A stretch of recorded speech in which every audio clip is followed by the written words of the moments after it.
Dirty Down Rust is a water-soluble paint that is designed to give you very, very realistic and accurate rust effects on your miniatures. To use it, you literally just paint it straight from the pot onto your models. However, do give this bottle a very, very good shake, because all of the pigments and stuff, if you leave it, will just sit down at the bottom. So just make sure to give it a shake and get all of those pigments mixed in.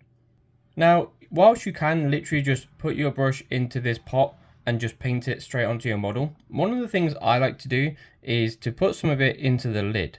Now, Dirty Down Rust dries very, very quickly, so by putting it into the lid, you actually end up getting like a semi-dry paste at the bottom of the lid, and to me, it just gives you much more accurate and actually like physically thick rust.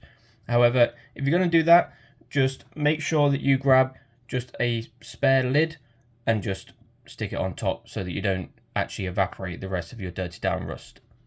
So we've got our model here. This is literally just Leadbelcher with a bit of Agrax on the top, and we're just going to get a relatively worn, battered brush. Just put that into your Dirty Down Rust. You don't need loads, and then literally just choose a few areas and just dab it on.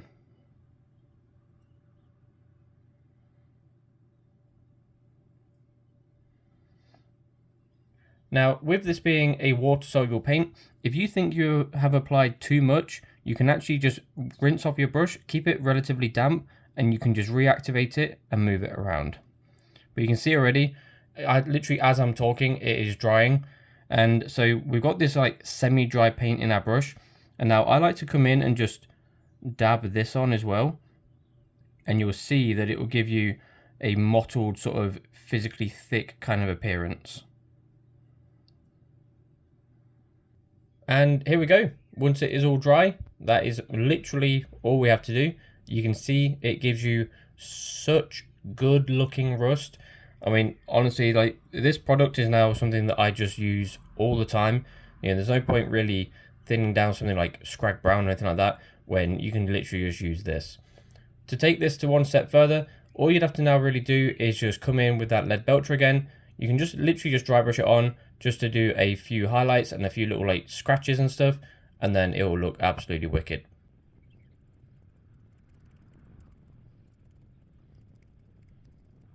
And there we go. And that is it. Literally as quick as that, as easy as that, we have a very, very grim dark, like really, really rusty looking weapon.